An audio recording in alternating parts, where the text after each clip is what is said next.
Halo selamat siang pemirsa NTV, apa kabar hari ini? Senang sekali NTV Today bisa kembali menyapa Anda. Selain 3 informasi utama tadi, selama 1 jam kami telah siapkan berbagai informasi pilihan lainnya untuk Anda. Saya Patricia Mapalie, inilah NTV Today.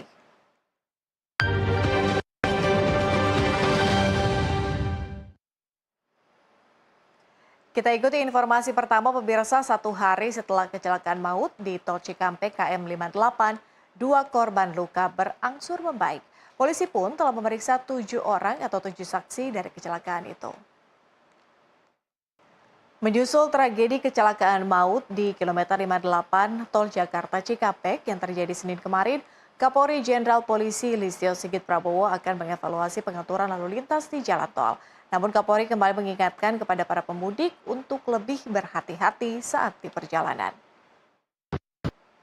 Pemirsa, 1 hari jelang Idul Fitri, arus mudik di jalan tol Trans Jawa terpantau mengalami penurunan yang signifikan. Sementara itu penumpang yang akan mudik tampak masih ramai di stasiun Turi, Surabaya. Untuk mendapatkan informasi terkini suasana arus mudik saat ini, sudah ada rekan-rekan kami yang akan melaporkan langsung. Yang pertama ada Dikri Tiffany yang akan melaporkan dari Semarang, kemudian ada Irwanda Ikadisa. Pemirsa, untuk memastikan pelayanan bagi para pemudik, khususnya pengguna kendaraan listrik, PT PLN Persero melakukan sidak di stasiun pengisian kendaraan listrik umum atau kita kenal dengan SPKLU di rest area Kunciran Tol Tangerang Merak, Banten.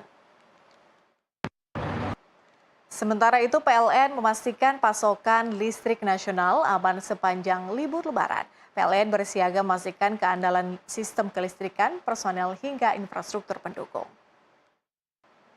Jumlah kendaraan yang melalui jembatan Suramadu menuju 4 kabupaten di Pulau Madura, Jawa Timur terpantau mengalami peningkatan.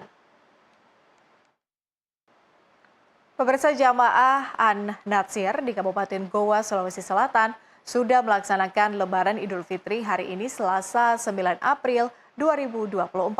Pelaksanaan Hari Raya ini dilakukan karena sudah meyakini bahwa bulan Ramadan sudah berakhir pada Senin dini hari.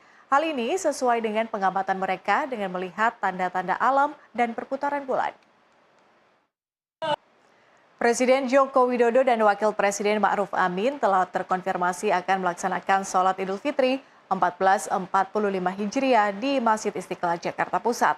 Pelaksanaan sholat Id di Masjid Istiqlal diperkirakan akan dipenuhi ribuan jamaah dari berbagai wilayah di Jakarta dan sekitarnya.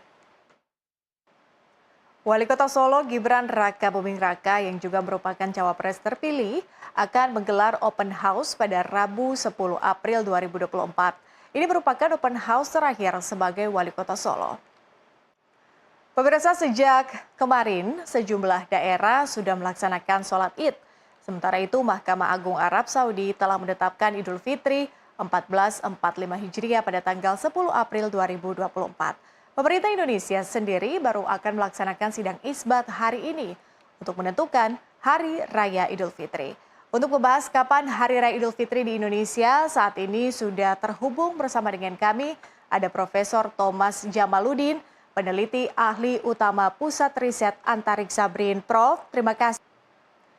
Baik pemirsa, jembatan menuju RSUD Padang Panjang terputus akibat derasnya arus sungai. NTV Today akan kembali dengan informasinya sesaat lagi. Pemirsa, curah hujan yang tinggi di kawasan Kota Padang Panjang sejak siang hari hingga malam mengakibatkan sejumlah infrastruktur rusak. Salah satunya jembatan menuju RSUD Padang Panjang yang terputus akibat derasnya arus sungai yang berhulu ke Gunung Marapi. Satu rumah di Kabupaten Malinau, Kalimantan Utara, Senin malam terbakar. Rumah terbakar saat pemilik rumah sedang tidak di tempat, di mana api diduga berasal dari obat nyamuk yang menyala dan ditinggalkan. Terima kasih Anda masih bergabung di NTV Today. Pemirsa, bagi para pemudik yang melintas di jalur selatan bisa melepas lelah di rest area yang disediakan Polresta Cilacap, Jawa Tengah. Di tempat tersebut, para pemudik bisa menikmati berbagai menu khas warung angkringan, mulai dari makanan hingga minuman hangat secara gratis. Pemirsa, warung sop kuali spesialis ayam kampung di kawasan Jebres, Solo, Jawa Tengah terpaksa tutup sebulan penuh selama Ramadan. Nah, tutupnya warung sop kuali ini bukan karena sepi pelanggan, Tetapi karena adanya kesibukan mempersiapkan orderan 1.000 nasi box menu buka puasa setiap harinya. Puluhan anak yatim antusias dan bergembira berbelanja baju lebaran di Mall daerah Grobogan, Jawa Tengah. Setiap anak yatim digandeng oleh para perwira Polres dan Bayangkari untuk memilih baju yang mereka inginkan. Hotel Kucing, solusi saat ditinggal mudik. Kami hadirkan informasi selengkapnya usai jeda.